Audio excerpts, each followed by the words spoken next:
Good morning, Cowboys Nation. Welcome to another episode of the Writer's Block podcast, coming to you today on Tuesday morning, July 2nd. We are officially into the month of July, which means the end of the offseason is in sight. It's, right around the corner, Cowboys training camp coming back to you. In fact, we are 23 days away from the start of training camp in Oxnard, California. That's right. We are Rico Dowdle days away. The undisputed running back one of this offense. Isn't that right, Chris? In your land, I guess. In La La Land, he is. In the land of reality, in the land of truth. Of course, that's Chris Halling, one of our amazing co-hosts that's here today with us alongside Brandon Clements. I am David Howman, and I'm excited not only because training camp is very much in sight now with us flipping over the next page of the calendar, but also just nice to have the whole gang back. We've had a few different weeks where, it's been only two of us, but the triplets, the Trinity, the Three Musketeers, whatever you want to call us, all of them equally apt descriptions for us. Brandon Clements, Mr. Icebreaker, the 21st in the long line of icebreakers. How are you doing? And how just talk about like Rico Dowdle, because we know he's the number one running back of this offense. Of course he is. It's kind of an obvious thing. I've said this for, weeks upon weeks. Zeke is going to be in the picture, but this is Rico's team. Run, Rico, run.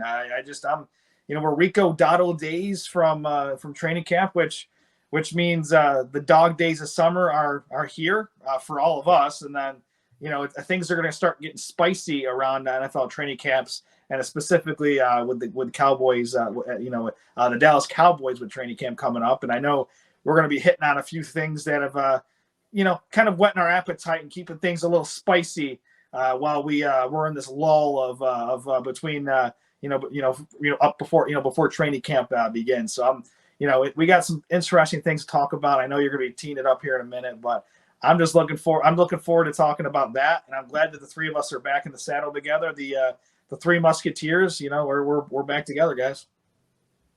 Yeah, and Chris, next Wednesday will be Ezekiel Elliott days away from training camp, because of course he's wearing 15 this year, switching from 21 now that he's back in Dallas. So we won't really be here on this podcast to commemorate the actual being Ezekiel Elliott days away. Which once again goes to show that he's definitely not the running back one in this new running back committee.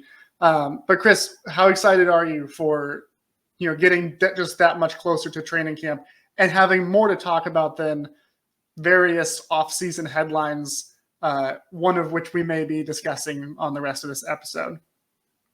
I'm excited to see some training camp. I'm excited to watch players in action. Last training camp was really exciting because we got to see, and hear about how good Jalen Brooks was looking. And so I'm excited for another season as well, or another training camp where he continues that trend, and he's, he's proven to everyone why he's wide receiver 3, I'm excited to see some of the rookies. I'm excited Brian to see how Florida.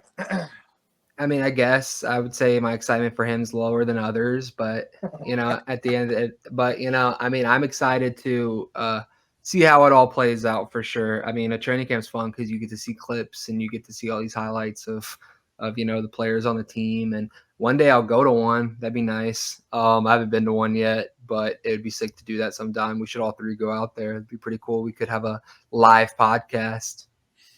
There you go. Hey, I like the way you think, Chris.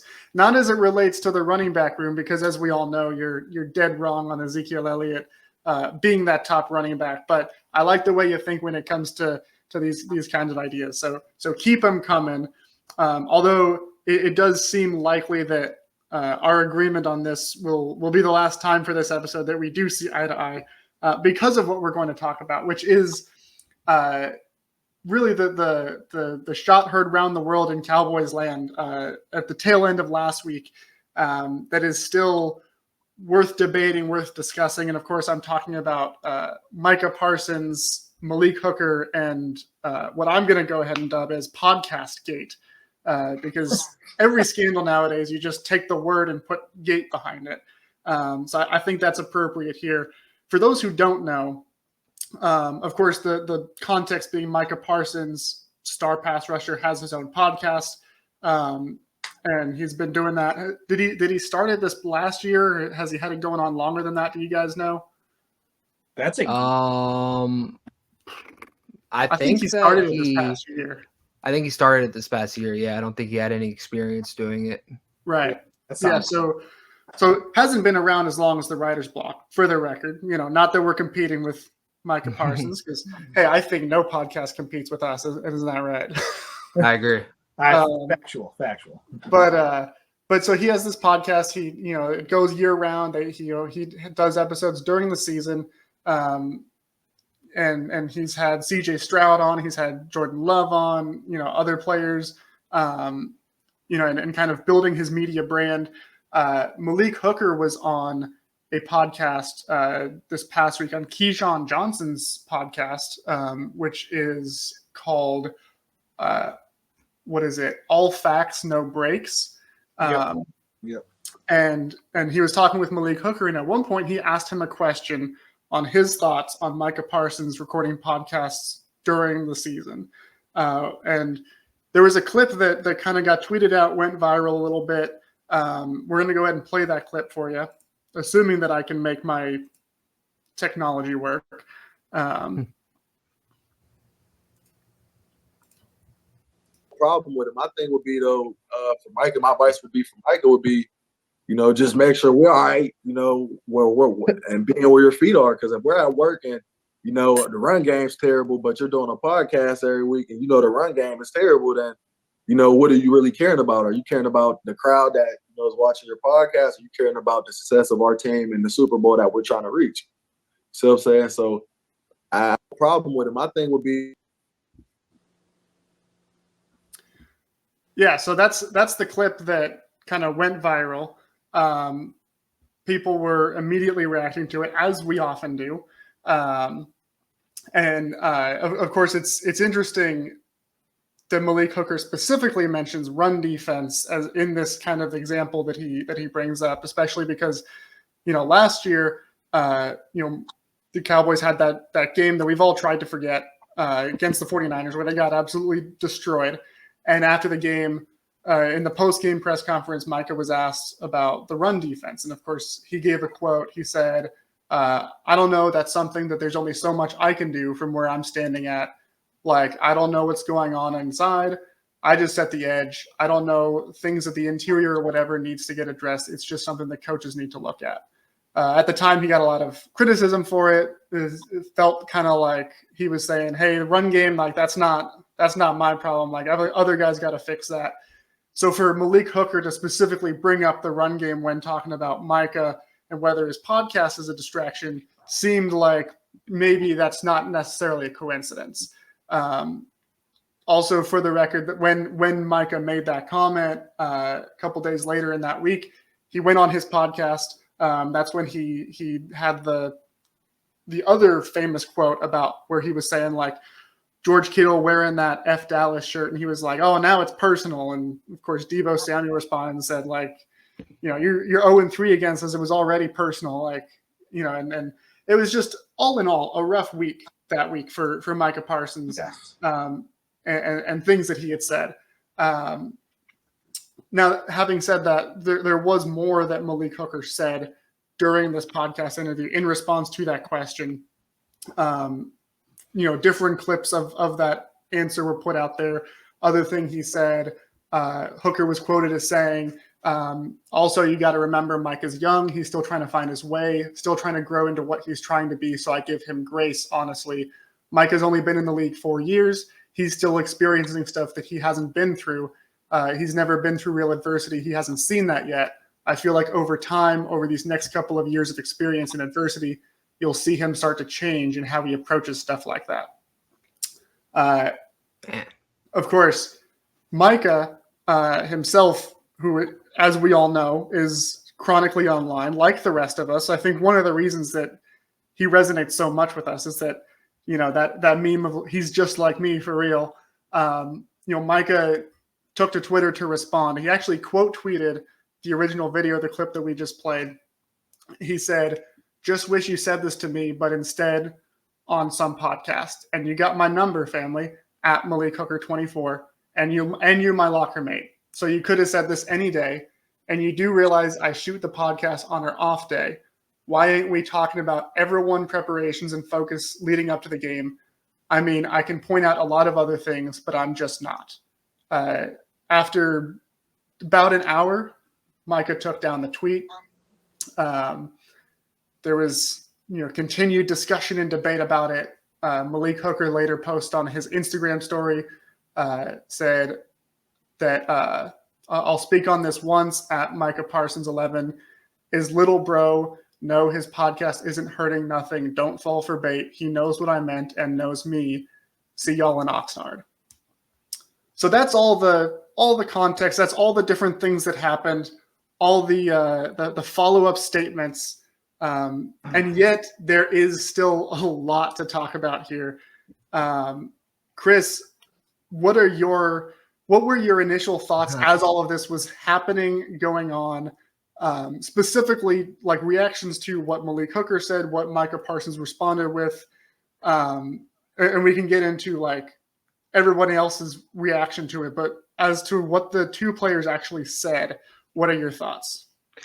I've seen a lot of people on Twitter try and kind of say that this is nothing. It's not a big deal. But I couldn't disagree more, because to me, like, this is something that whether they apologize to each other or they try and reconcile this, I think that at the end of the day, like, Micah knows that this has been said, and Micah knows that someone in his teammate is upset with, or someone who is his teammate, someone in the locker room is upset with his podcast. And I'm sure Malik's probably not the only one, but I think that it's inappropriate to then go on another podcast and then share these thoughts out loud. And not just that, but it's not just the fact that he talked about his podcast and all that.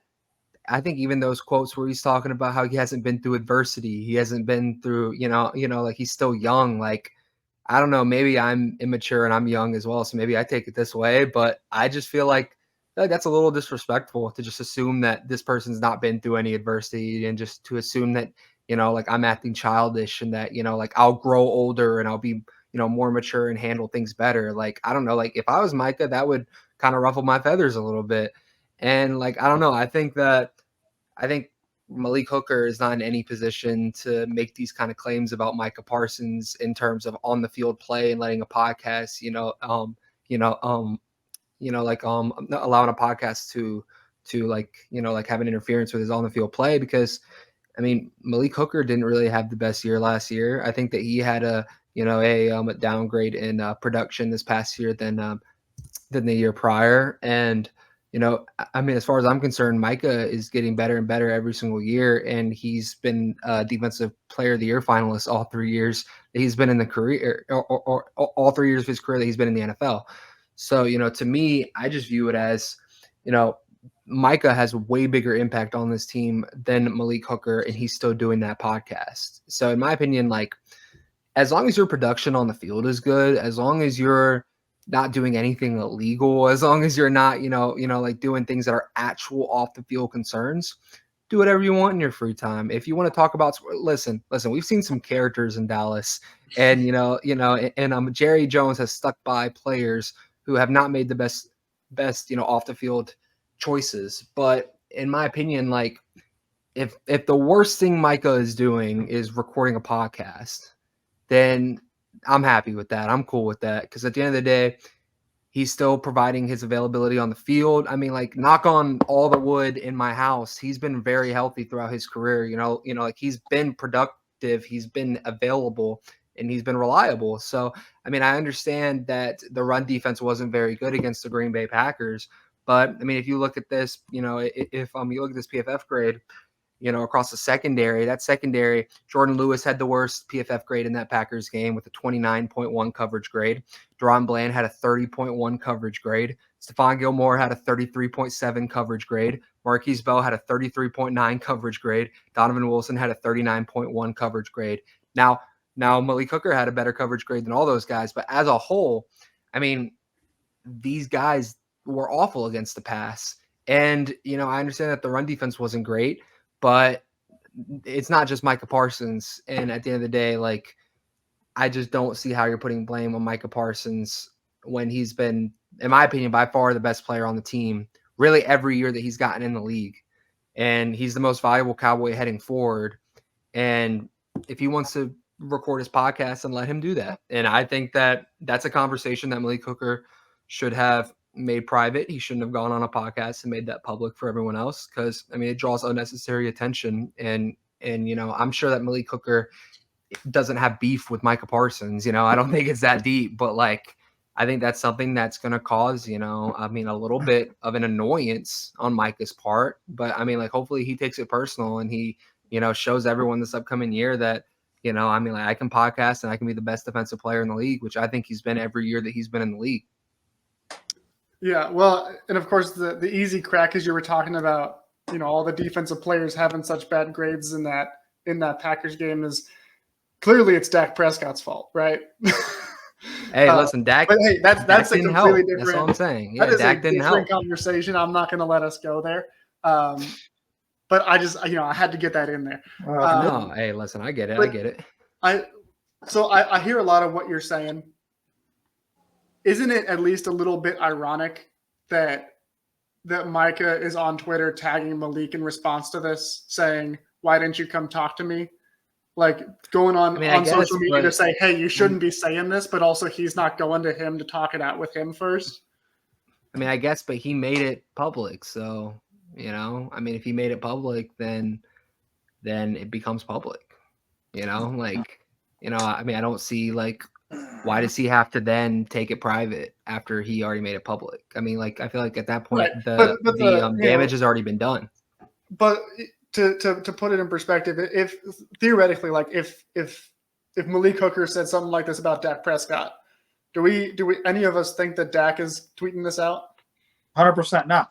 Dak is not tweeting it out. Dak is going to pull aside and have a conversation, be like, "Hey, well, what's going on here?" And here's the thing: I have no problem with Malik Hooker, sharing his opinions, because, again, and to Chris's point about if you're sharing opinions and you're not committing crimes, you're not doing some things that are just criminal, so to speak, then you're right to your opinion, and whether Micah likes it or not, people are going to have whatever opinion they want of him.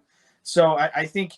And I will say, though, I think Malik should have done this in a private setting, even their locker mates. So why don't they, have a conversation, in the locker room? If Malik really had that kind of an issue, which obviously he expressed that in that former Dallas Cowboy Keyshawn Johnson podcast. But to me, it's I think Micah's getting a little. I think Micah kind of took it way too seriously. I think it's a teammate and somebody who is a friend that just is sharing his opinions.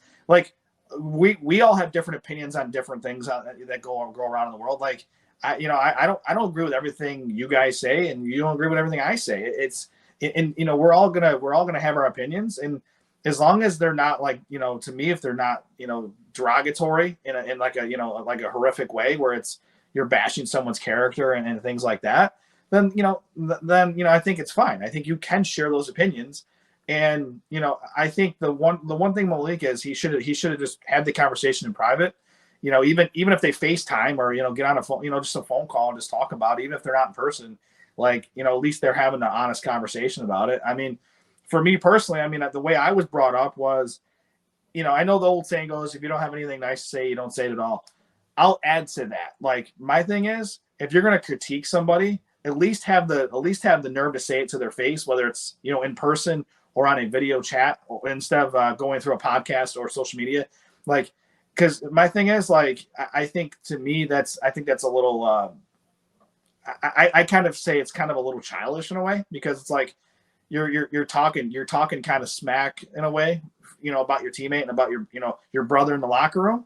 I think at the end of the day, they gotta pull out the old Tommy Boy. I think it was Tommy Boy and Rob Lowe at the gas stations. Brothers don't shake hands. Brothers got to hug. I think they got to hug it out at this point and and move on from it. from the grand scheme of things, though, to be honest, I don't think this affects what the Cowboys are doing in 2024. I think this, to me, it's being blown way out of proportion. We're, it's content creators. We're all looking for something to talk about because we're talking about it. That's what we're doing. That's what we do. And, the end of July can't come soon enough because these things are becoming, these kind of stories that really, to me, are non-stories. Like they're people that have opinions and they're having these conversations on social media. Like, to me, it has nothing to do with how are they going to play on Sunday, in September and how they're going to perform in training camp and all that. To me, I think the media just overblows these type of things. And I think social media, I think it's just a big Nothingburger, I guess is the way I'll say it. It frustrates me that some people take it way too seriously. But I will say, like, I will defend both sides because I'm kind of playing Switzerland here. Like, I get what Malik is saying because, like, he can share his opinions and if that's his opinion, that's fine. Like, it is what it is. He's not saying anything derogatory about Micah as a father or anything like that. Like, he's just saying, all right, dude, like, maybe cut back on the podcast and let's focus on ball. Like, I think a lot of these NFL players or any athletes in general, a lot of them in general don't even use social media that much throughout the year. They focus on their job, which is playing really good football and, or in other sports. So, I think I can see where Malik's head is at that, but I can understand Micah being frustrated because it's like, bro, let's have a conversation, man, like let's talk it out. Let's not put this through social media because everything gets blown out of proportion. They're going to be fine. They're both going to have good seasons here with the Dallas Cowboys. It's going to be another 12-5 year. Like, we're not this story. Like, as soon as training camp starts in a couple weeks, we're not even going to be talking about this. Like, it's going to be something like water under the bridge. Like, all right, like Malik had his opinion. Micah didn't like it. They had a conversation. They did the Tommy Boy hug it out, and then we played football. See, I have to disagree a little bit because I don't think it's entirely a Nothingburger. I agree. I think it got blown out of proportion a bit, but I think it's largely because I don't think Malik Hooker really said anything all that bad. And I'm not, to be clear, like, I truly don't have an issue with Micah doing his podcast as long as he's still able to do what he needs to do and be great on the football field. But at the same time, this is not the first time that we've heard rumors, or, in the past, it's all been rumors of players being like irritated with the fact that Micah isn't around, whether it's going to do podcasts or the fact that he works out, in the offseason, he works out away from the team, whether it's, he's done that every year aside from his rookie year. He works out on his own. He has his own private workout team. Pretty much, unless he's required to be in the building, he's not there. And Howman, can I cut you off real quick? Yeah. That to me, I don't know why that's such a big deal. Like, to me, like, if I'm playing at the highest level and I'm getting as many sacks and I'm playing as well as Micah Parsons has, and he's still it's not like he's coming to training camp, he's got a dad bod, because he is a father. He's not coming in with a dad bod and like out of shape and looking like crap. Like, to me, like, I think that's, if you're doing your job and you're at the highest level and you're busting your ass and it's not, you're not, even though you're not required to be here, you're still working, whether it's in Texas or, he's back in the Northeast, working out, for example. Like, to me, like, I don't take that as seriously, because if he's still getting his work in and he still performs, then I'm good with it. Some guys don't need to be, I'm not saying because he's an all-star player, he gets special treatment, because there's a lot of players out there that do their own workouts and, it works out perfectly fine. Now, it would become an issue for me if his performance dips, he comes into camp out of shape, then I would have a problem with it. And I would say to the Cowboys to implore the Cowboys to say, hey, Micah, get your head out of your butt in that situation. We got football games to win here. He's not doing any of that. So for me personally, I just had to interject on that part. I don't take it that serious because, like, for me personally, I mean, obviously our jobs are all very different, but for me, it's like I punch in, do the job the best I can. And as soon as that time is up, I punch out, I shut it off, and I move on to things that make me happy or other responsibilities. So I don't have a problem with it. Yeah. And to be clear, I wasn't saying I have a problem with it necessarily either. I'm just saying there's been reports that Micah's absence from the locker room for, when he, during the offseason and during a bulk of those offseason workout programs, there's been rumors that it has rubbed some people the wrong way, whether it's players, whether it's, other people in the building on the staff. And so that already being like kind of under the surface, and then combined with Malik Hooker, who's a veteran presence on this team, by the way. I don't know if the Cowboys kind of do that, they rotate the team captains. I'm sure Malik Hooker has been a team captain at some point or another. But keep in mind, this guy, he's 28 years old. He's been around the league. He's had his own history. And when he talked about adversity, Chris, you hear that and you think that's disrespectful. I can definitely see how that can be taken as disrespectful, but I also look at it and just see Malik Hooker. This is a guy who missed the combine when he was coming out because he had injuries. Then he comes into the NFL. He was the 15th overall pick. He was a high draft pick, high expectations. And his career with the Colts was ultimately decimated by injury. This is a guy who, when you think of the stereotypical adversity that NFL players face, he's been through the ringer. Micah, comparatively, we don't know what's going on in his personal life, all of that stuff. But if you just look at his career, he was a star at Penn State. He was a top 10 draft pick. He was pretty much, or he wasn't a top 10. He was just outside of the top 10, but he was a high draft pick like Malik Hooker. And then he's been pretty much sensational ever since. He's been in the top 3 votes for Defensive Player of the Year every single year since stepping on the football field. He's instantly one of the most recognizable non-quarterbacks in football. And so just from a career arc standpoint, I get the argument that he hasn't been through adversity, or at least hasn't been through as much adversity. All he's done is be successful. All he's done is win games. Whereas Malik Hooker's been through some bad teams, been through some bad football, had a lot of injuries. And he's probably looking at that and just saying you're still young. You got some room to grow. And hey, you know what maybe, else? Maybe you'll get to a point where you realize hey, I should be around more often. And that's where it really comes down. The couple Big Ten rivals, Ohio State and Penn State, obviously arch rivals in college football. Just a couple of guys from 2 different schools that are rivals. But they're also both Pennsylvania, born and bred. That's true. That's the other thing. I think there's, Ohio State and Penn State are rivals, but neither of them are each other's biggest rival. But I think there's probably some mutual respect there for them both being, Pennsylvania guys. We know Mike McCarthy loves the fact that he's from Pennsylvania and from Pittsburgh as well. So I don't know. I can't speak to their relationship personally, but yeah. I think for me, what it really comes down to though is Micah Parsons. Does he want to just be one of the best players out there? Does he want to be the leader of this team?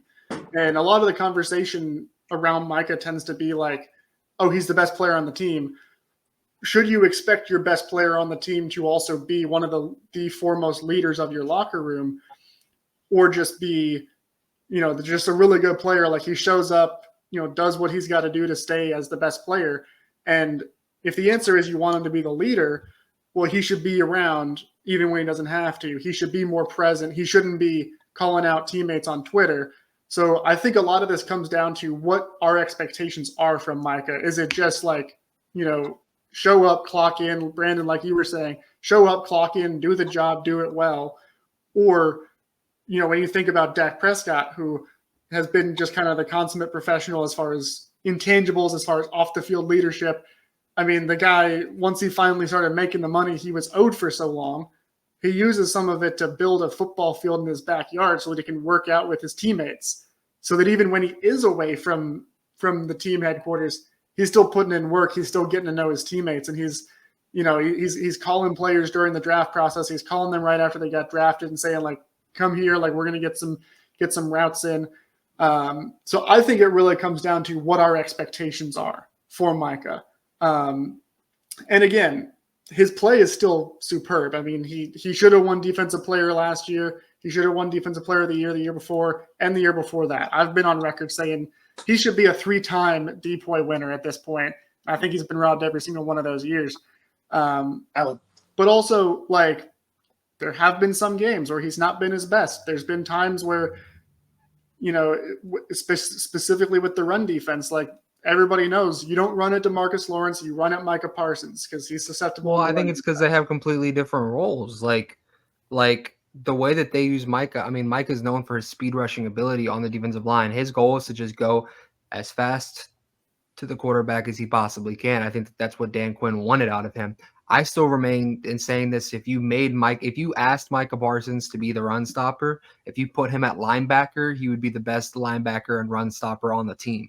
But it's what you're asking him to do. We know that DeMarcus Lawrence isn't necessarily the most elite pass rusher because he's a bigger, stronger guy as opposed to a speed guy, and he's a veteran and he's using that to he's playing his role. He's playing what Dan Quinn asked of him to do. I don't think it's fair to criticize Micah on the run defense because you're asking him to just fly up the field and get to the quarterback. So then you agree Dan Quinn has flaws. I mean, listen, I think that, Dan Quinn asked Micah to do what Micah's best at. And I think that the flaw was changing Mozzie Smith from a 1-tech to his vision of a 3-tech and making him lose weight and all that. I don't think that made any sense. So, I mean, I think schematically that was a weird decision, but I mean, I think Micah is a Hall of Fame level generational pass rusher. And I think that you get the best impact when you ask him to do that.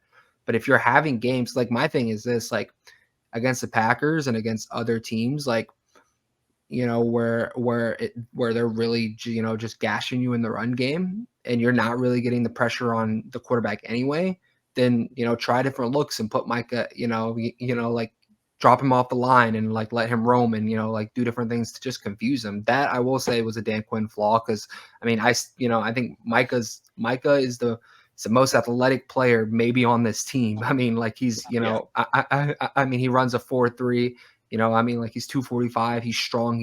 He's one arm, just like, he's one arm throwing people like Reggie White did back in the day. I mean, he's outrageously gifted when it comes to his athleticism. So, have him move across, just have him move around the defense more. And I still think he should be primarily a pass rusher. But I think that if you want him to be a good run defender, then, ask him to do that. I'm sure that he's willing to get, down and gritty and do those things to win. I just think that, I think that Dan Quinn just wanted him to pass rush every single play. And I mean, he had 14 sacks, so it worked well. But, I think that if you're, struggling against a run, then, change things up. Yeah. Well, and the Cowboys did change it up a little bit, when they hired Mike Zimmer. Mike Zimmer has always been known as a run defense guy. Like he puts an emphasis on stopping the run. Now, we've talked a lot about, Micah not being in the building. And granted, his rookie year, that offseason, like he was in the building. He got to know Dan Quinn, got to know the scheme pretty quickly. After that, like he knew what he was doing. Like didn't necessarily need to be in there learning the scheme. But with this year, with it being a different defense, with it being a different coach, Mike Zimmer has gone on record. The last time he was interviewed and asked about it, he said, I think I've spoken about 20 words to Micah Parsons. Chris, does that concern you at all, that he's going into a new defense where he may be asked to do more against the run, and he really hasn't been around and gotten to know his new defensive coordinator yet? In terms of Micah's production, it doesn't concern me, but this is the one real flaw in Knack I would have on Micah in terms of leadership. It's not him podcasting, it's him not being there and trying to learn everything he can about Mike Zimmer, because when you're the best player on that unit, like you should be in his ear the same way that the quarterback should be in the offensive coordinator's ear and talking to him every chance that he can get. Like I feel like they should be going to dinner together. They should be, really sitting down outside of the work environment, and getting to know each other one-on-one and, doing those things. That I think is a justifiable reason to question Micah's leadership, because that bothers me. Him being there necessarily and working out with the team, as long as he's staying in shape and he's doing those things, as long, him podcasting, that doesn't necessarily bother me, because at the end of the day, he's still producing, and honestly, we've seen that, a lot of players benefit greatly from playing on the Dallas Cowboys, in terms of their professional career. Tony Romo has, made a name for himself in the broadcasting industry. Troy Aikman's made a name for himself in the broadcasting industry. I mean, Andy Don Meredith back in the day. Yeah. I mean, if you have a good personality, which Micah clearly has, and if you are one of the better players on your team, then you have media opportunities. And I think Micah is being one of the players that's actually taking advantage of it while he's young and building a future for himself and, taking advantage of the star marketing. And, I don't necessarily fault him for that, but I do fault him for not being available to Mike Zimmer, especially when you get a new guy. Like if it was Dan Quinn, then he doesn't need to be there because him and Dan Quinn know each other well. But, this is a guy, it makes me more concerned about, it makes me more concerned for Mike Zimmer than it does for Micah Parsons. Because I know Micah's going to ball out regardless. Wherever Mike Zimmer wants to put Micah's going to be better than the average player at. But the idea that Mike Zimmer may not know necessarily where to put Micah because he hasn't had time to really work with him. He hasn't had time to talk with him. He hasn't had time to, really talk to him about these things. I think that is something that's worth bringing up as a, questionable thing. Yeah. And I think also not only that, but just from a personality standpoint, like Chris, like you were saying, like getting dinner with him, just getting to know him as a human being. Yeah, exactly. You don't have to be. We also all know, Mike Zimmer has a certain personality type and may not always be the easiest to get along with. And if Mike is, going out and, essentially, I don't want to say starting a Twitter war because it really wasn't that, but like if he's having this kind of response to Malik Hooker saying these things, which, we can debate how offensive it really was, but in all honesty, like compared to some of the other stuff that's been said out there, not all that bad. If this is his reaction to Malik Hooker saying this, like what happens first time he's in a practice with Zim and Zim I'm sure that Zimmer is going to push him hard. I mean, if I was Zimmer, I would push him really hard the moment he's there because I mean, I feel like you kind of brought it on yourself at that point. So, I think that he has every right to push him and like I don't want to say punish him because I don't think Micah deserves to be punished, but just like work him hard and be strict with him. And if he doesn't see something that he likes out of him, or it seems like Micah's taking a play off or doing something, Zimmer has every right to make a first impression like, hey, like I mean business. And Right. If that's the case, then Micah kind of brought that on himself because if you have more time with him and he sees you putting in work at the facilities, he sees you taking the extra step in these voluntary stuff, then I feel like as a coach, then you would become, a little bit less strict and you'd be like, okay, I mean, I've seen him do this. So, I'm not going to freak out over this small thing. Yeah. And so Brandon, I think when I go back and I look at Micah's since deleted tweet, which I think the part of me that I'm most curious about is like, who was it that reached out to him and was like, hey, you got to take this down, man. Like this isn't a good look.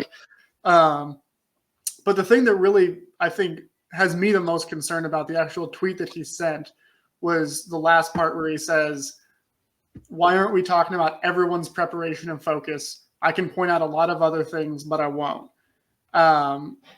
Which I totally get, like, in the heat of the moment, you're upset, like being like, oh, you want to play that game? Like, let me turn it around. But the fact that it was out there and everybody, I mean, we've got screenshots, everybody's seen it. Yeah. If I'm in that locker room and I'm like, oh, he's got thoughts about what other people are doing. And he was kind of like, almost like threatening, like, oh, I can talk about that if you want. That's the thing that I think really is the potential for it to be something that lingers, is if other players are looking at that and saying like, well, what's, how far are you from being like, you know what, I'm going to take shots at other people if he's already, said that, even though he deleted it. I mean, you're right, because it is kind of one of those things where it could go down the wrong rabbit hole and it could affect things. I mean, let's be honest, this is America's team. I mean, the spotlight is on the Cowboys like very few professional sports, any type of sports on the planet. It's just the way it is. That's just the life of a Cowboys fan, Cowboys player. And, I think this whole thing, And that's the problem with like social media and podcasting, like which we all do it. As there's a banner at the bottom of this podcast that says follow us on Twitter at TWB Podcast 214. By the way, Seamus, if you haven't followed us yet, check us out. Yeah, make sure you follow. Shameless Great content as always. But I mean, the point is like I guess the social media side and in the podcasting, you're open up doors that, you know, guys 20, what even 10, 15 years ago, like you weren't like really doing. Like, I mean, Twitter's been around a little while, but like everybody has a podcast now. Like I didn't even realize Keyshawn had a podcast, Keyshawn Johnson, until he had a podcast. I didn't realize that until that clip. No, it's he's the one that's making out the best from this whole thing. Yeah, for sure. Of course. Everybody knows he's got a podcast now. Yeah, I mean, good. I mean, good on Keyshawn. It's not like he needs the money, but he, you know, I don't think he's struggling. But yeah, I mean, everybody's got social media. Everybody's got a podcast, whatever. To me, it's the way of the world now. I think it's, you know, I mean, it's been like that for a little while. Let's be honest. Twitter's been around, and obviously podcasting has been around more recently. I just think for me personally, I think I would say I wish more players wouldn't go on social media and podcasting as much. Like I feel like I'm one of those. I guess I'm old school. I'm the old guy of the group here.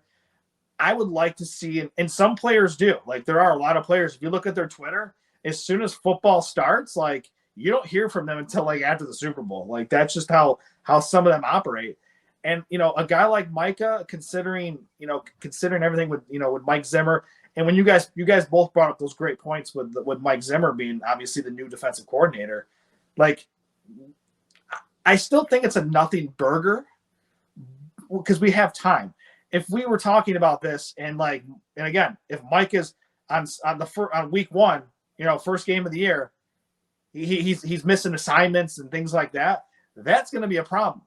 There could still be a corrective course where Mike Zimmer and Micah Parsons will have more than 20 words conversing each other very soon because training camp is just around the corner.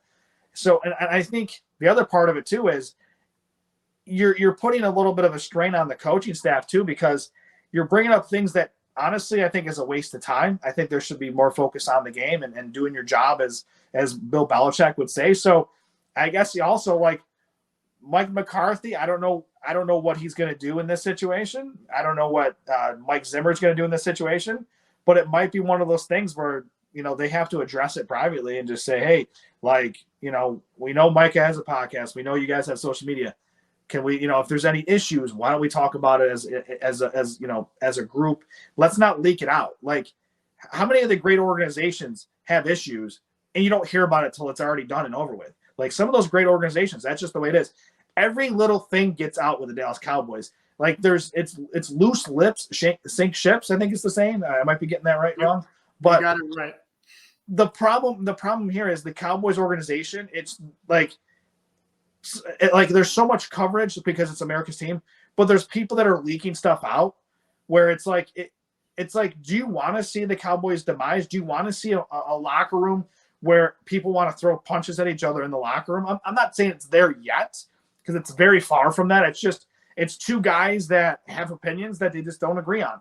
I'm sure it's fine, but you know, we've heard issues before, not just the Cowboys, but in other organizations over the years where people get in fights in locker rooms, kind of a thing. Like that can tear a locker room up, and especially Micah Parsons being, to me, he's the number one guy in defense. He's probably, you know, and to Chris's point, probably the best player on the team. I think we all can agree to that. So I do think it's put up or shut up time for Micah as a leader. Like I think there are some great points that you guys made that, like, Micah, if you want to punch in and punch out, that's fine. As long as you're doing your job, that's great. But maybe we need more from you. And I think if they ask him, I think he's the kind of guy that, like, if you ask him, he'll do it. I don't think he's one of those players that's going to go out of his way to do it. Like, I think so.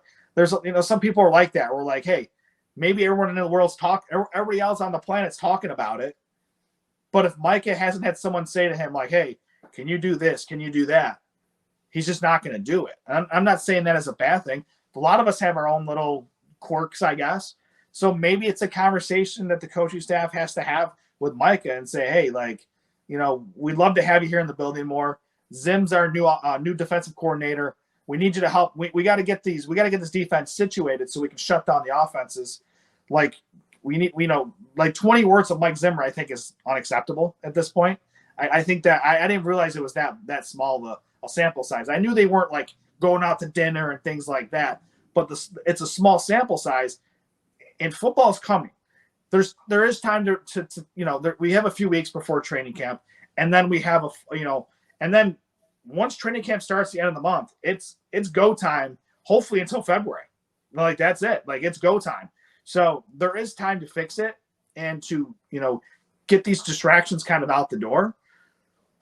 But I don't like the fact that they're lingering. I just don't like the fact that some of these things are lingering. And we have coaches on a 1-year deal. So like it's put up or shut up time. So for me, if the coaching staff just says to Micah, like, if that's not your personality and you're not the DeMarcus Lawrence, like, you're not the locker room leader, that's fine. Not every superstar wants to be the captain. They just want to go in, do their job, kick the opposing team's butt, and then go home. There's nothing wrong with that. But I think the coaching staff, I think there might be. I'm not trying to spin this in any way, but is there kind of is there a disconnect between what Micah sees himself as and what the coaching staff and the Cowboys organization sees him as? Because the Cowboys organization sees him as the El Capitan, so to speak, then they maybe have to address it with him and say, hey, like, you're the best player on this team. We need you to be the alpha dog, and we need you to step up and be here when you normally aren't here anymore. I think if they have that conversation, I think it's a non-issue, because Micah Parsons will do what he needs to do. I think he will, but I think sometimes there's some people out there that just need to be told. It's like, think of it this way. I'll give you an analogy. It's like, we all have, like I have my wife, Howman's got his, he's got his fiance. It'd be like your significant other saying, hey, can you put a pot of water on the stove? Okay, cool. She gets home. You didn't turn it on. Well, you didn't ask that. Micah might be like that. That's not a bad thing. It's just, I know here's the thing, full disclosure. I'm using that as an example because that happened to me. My wife was making homemade pasta, and I put a pot and water on the stove because she said, put a pot of water on the stove. And she gets home from work because I was home before her, and she goes, why is this not warm? And I'm like, you told me to put a pot of water on the stove. Sometimes you have to add the layers to it. And some people are just like that. I guess in that situation, I'm like that. So Micah Parsons might just, to bring it back to the Cowboys, Micah Parsons might need to have the extra step involved. Like maybe they have had the conversation like, hey, you're the leader, you're the captain of this team. But maybe he's like, okay, cool. I'm just going to do what I'm doing. I'll lead by example. But maybe the Cowboys organization just needs to come in and say, hey, this is what we need you to do. I guess that's where I'm at on the whole thing. I appreciate the peek into your cooking skills and cooking intuition. I was trying to think of my analogy to kind of bring it in. I'm like, well, something else that it reminded me of that is a football example and specific to the Cowboys. Going into the 2013 season, Jason Hatcher, Cowboys defensive lineman, he was quoted as saying, he said publicly something along the lines of, I feel like we don't have any leaders on this team. And then, because it's, like he said, it's America's team, we talked about it for a few weeks. We talked about it all off season, I'm pretty sure. And everyone was like, oh, Jason Hatcher, like he says there's no leaders. But then also a lot of people were like, well, who the heck is Jason Hatcher? He hadn't had a very productive career up to that point. Yeah. And then the first day of training camp, the Cowboys released like a behind-the-scenes video of Jason Garrett's speech, and like a big part of it was talking about leadership. And I remember Jason Garrett was saying, and he didn't name any names, but he said something along the lines of, if you want leadership here, then step up and be a leader. And a lot of people looked at that and they're like, oh, he's kind of sort of indirectly taking a shot at Jason Hatcher of like, you might as well be the one to do it yourself. Like step up and do something more than just showing up and playing. Yeah. That's not the exact same situation we're talking about here with Micah. Obviously, there's a whole lot of other factors to play into all this other stuff. But that's what I thought of as you were kind of talking about that. But I am so glad we got to hear about your cooking escapades and whether or not you turn the stove on. The I'll pasta say was good, by the way. Real quick. It ended up, it took a little bit longer for dinner, but my wife makes great sauce and everything. So there you go. The dinner turned out good. It was a little delayed. Now, just since you gave us a peek into your personal life, peek into mine, I recently, for the first time, have started watching the show Ted Lasso. Either of you guys seen this show? I've heard of it and never seen it. No? Well, I'm sure someone out there is a Ted Lasso fan. They'll get this analogy, but I feel like right now, Micah Parsons is very much the Jamie Tart of this team. And for me, the question as it relates to the podcast and not being in the building, all of this stuff, is how much do you want him to be Roy Kent? Roy Kent, of course, for those who haven't seen the show, is kind of he's the veteran presence. He's the leader of the team. He's the team captain.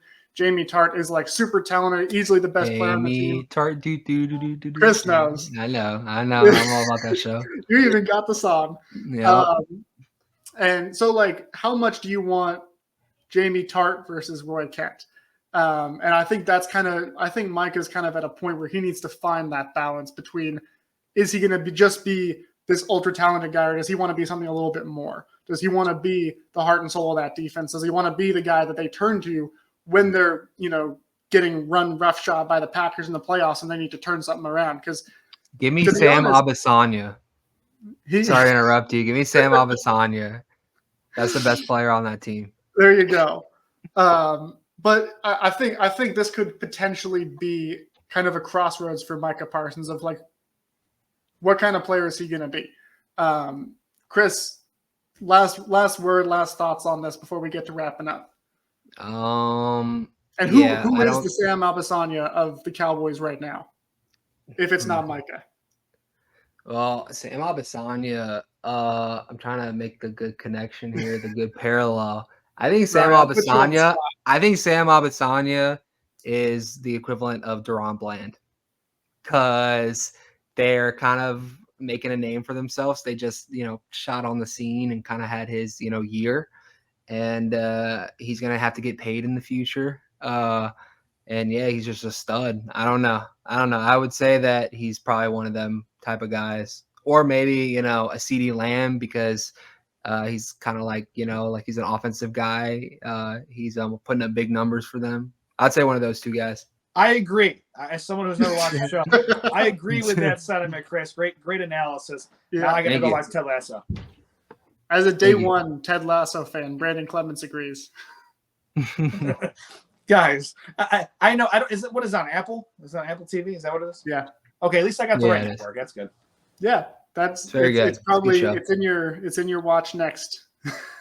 Yeah, I gotta add that to the queue. I have a long queue. I got I'm watching The Bear right now. If you guys haven't watched The Bear, I'm watching The Bear right now too. Highly recommend it, guys. If Chris mentioned it, Howman, I got to add Ted Lasso. Now you got to add The Bear. You won't be disappointed. I got to say though, this season of The Bear, I'm on like episode 6 or 7.